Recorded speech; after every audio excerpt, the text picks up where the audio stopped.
Ini adalah kamera yang cocok untuk vlogger dan traveler yang mau simple, gak mau repot. Apakah masih worth it di tahun 2020? Hai, saya Hanafi. Selamat datang di channel saya. Di video ini, saya akan mereview kamera Canon EOS M10. Tetap tonton video ini, saya akan kupas tuntas dan berikan contoh foto dan video hasil dari kamera ini. Sebelum melanjutkan, silakan tekan tombol like dan subscribe. Iya, sekarang juga. Jadi saya tetap semangat buat video semacam ini lagi. Canon EOS M10 adalah kamera mirrorless entry level dari Canon yang dirilis pada tahun 2015 lalu. Menurut opini saya, target pasarnya adalah traveler yang tidak mau ribet dan vlogger pemula. Karena itu, kamera ini minim tombol dan dial di bodinya. Hot shoe-nya juga tidak ada, jadi kita tidak bisa pasang external flash di sini. Saat video ini dibuat, harganya mulai dari 4,7 jutaan. Memiliki sensor APS-C 18 megapiksel dan hybrid CMOS autofocus 2, autofocus system yang sama dengan Canon EOS M2. Tapi prosesornya menggunakan Digic 6, sama dengan Canon EOS M3. Kamera yang saya review kali ini menggunakan lensa kit IFM 15 ke 45 mm IS STM. Menurut saya, ini lensa yang cocok untuk vlogging dibandingkan yang 18 ke 55 mm karena lebih wide. Jadi tangannya nggak perlu dipanjang-panjangin amat ketika vlogging. Bisa dilihat, kamera ini mulus dan simple. Tidak banyak tombol dan dial. Karet-karetnya juga minim.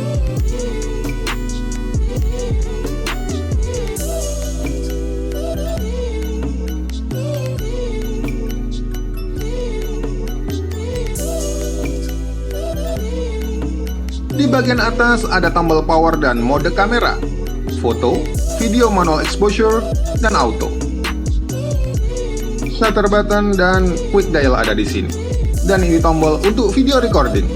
Di samping kanan ada tombol konektivitas dengan smartphone.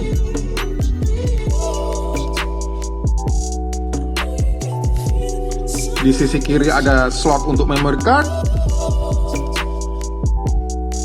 slot HDMI dan USB,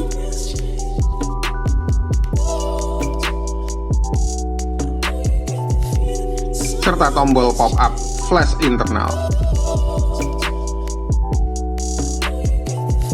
Sedangkan di bagian bawah ada lubang mounting untuk tripod dan slot baterai. Baterainya menggunakan LPE12, kecil ini.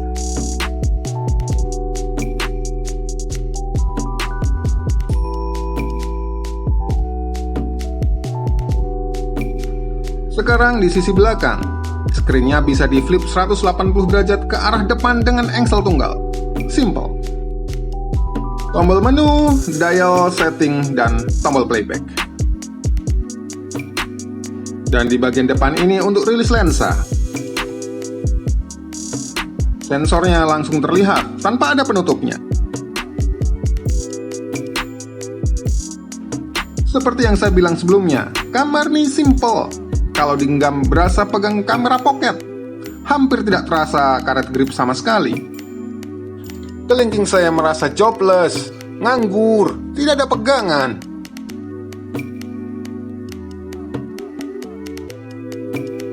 Mari kita coba hidupkan kamera ini.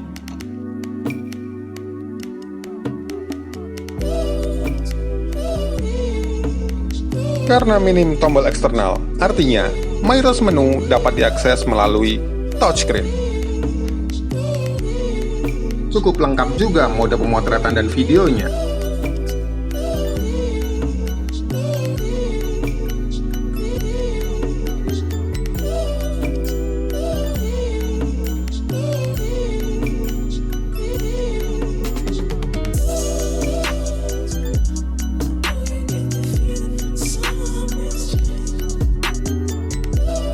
Saya pilih AV, yang simple-simple saja. Ini adalah menu dari kamera.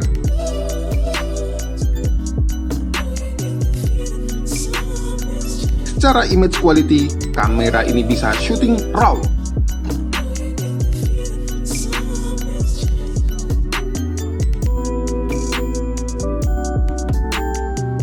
Rasio frame bisa diatur di sini.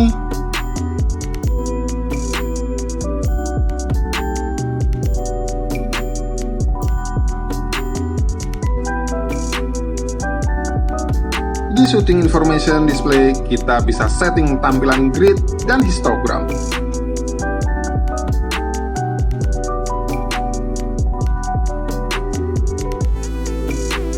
Nah, kalau reverse display ini di-on-kan, screen akan otomatis memutar tampilannya ketika diputar 180 derajat.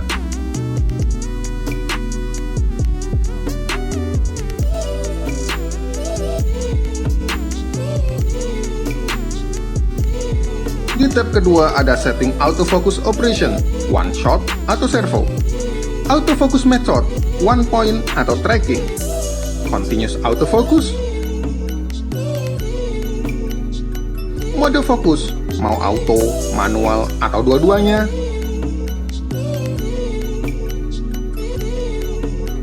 MF peaking, IS setting, dan lens aberration correction. Di tab ketiga untuk setting exposure, ISO, sampai ke metering mode dan flash control. Dan di tab keempat ada setting white balance sampai noise reduction. Tab kelima untuk settingan video. Dan di menu setting kamera ada 4 tab yang seperti ini. Dan yang terakhir adalah menu tombol custom function. Ya, kalau Anda mau. Ini tadi adalah overview kameranya. Bagaimana dengan performanya? Mari kita lanjutkan pengujiannya. Tapi afdalnya, mari kita bawa keluar.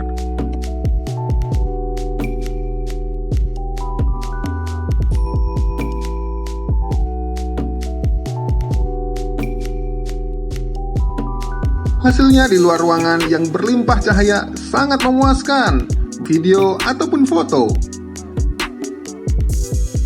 Ini adalah performa lensa kitnya ketika ada matahari masuk ke dalam frame.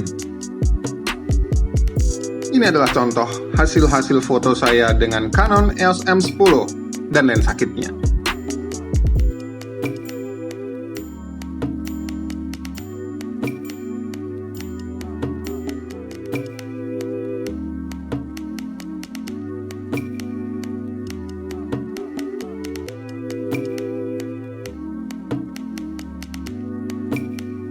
Tapi kamera ini harus bekerja sangat keras di dalam kondisi low light.